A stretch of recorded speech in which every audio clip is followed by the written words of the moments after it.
Ada penyakit yang tidak menimbulkan nyeri, tidak membuat Anda pingsan, tidak memaksa Anda ke IGD. Tapi justru karena itulah dokter menyebutnya bom waktu. Namanya fatty liver, hati berlemak. Diam-diam bekerja, pelan-pelan merusak, dan sering baru disadari saat semuanya sudah terlambat. Dan hari ini izinkan saya menjelaskan mengapa para dokter begitu waspada terhadap penyakit ini. Hati adalah organ yang sabar, ia tidak mudah mengeluh. Padahal fungsinya luar biasa, menyaring racun, mengatur metabolisme, mengelola lemak, dan menjaga keseimbangan cairan tubuh. Masalahnya ketika lemak mulai menumpuk di hati, tubuh sering merasa baik-baik saja. Tidak ada rasa sakit, tidak ada alarm keras.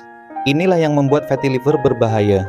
Karena kerusakan berjalan tanpa suara. Hari ini hanya lemak, besok peradangan, lalu fibrosis, dan suatu hari sirosis atau gagal hati. Bom waktu tidak meledak tiba-tiba, ia berdetak perlahan. Dan banyak orang tidak sadar waktunya sedang berjalan. Banyak orang berkata, saya tidak minum alkohol, saya masih bisa bekerja, saya hanya sering lelah. Padahal gejala awal fatty liver sering tampak sepele, mudah lelah tanpa sebab jelas, perut terasa penuh atau membesar nafsu, makan menurun, berat badan naik tapi tenaga turun. Dan yang paling sering diabaikan, penumpukan cairan di perut dan tubuh. Ini bukan sekadar masalah kosmetik. Ini tanda bahwa fungsi hati mulai terganggu dan tubuh kesulitan mengatur cairan. Dokter menyebutnya sinyal awal. Sayangnya banyak orang baru mendengar peringatan setelah bomnya meledak. Fatty liver yang dibiarkan bukan hanya soal hati. Ia memengaruhi seluruh tubuh. Metabolisme melambat, racun menumpuk lebih lama, peradangan sistemik meningkat. Saat hati tidak mampu bekerja optimal, tubuh mulai kebanjiran, bukan oleh air tapi oleh masalah. Perut membesar, kaki bengkak, napas terasa pendek. Ini bukan proses instan. Ini hasil dari pengabaian bertahun-tahun. Dokter tahu satu hal, jika hati sudah terlalu rusak, pengobatan menjadi jauh lebih sulit. Karena itu fatty liver disebut bom waktu, karena masih ada kesempatan untuk menjinakkannya jika bertindak lebih awal.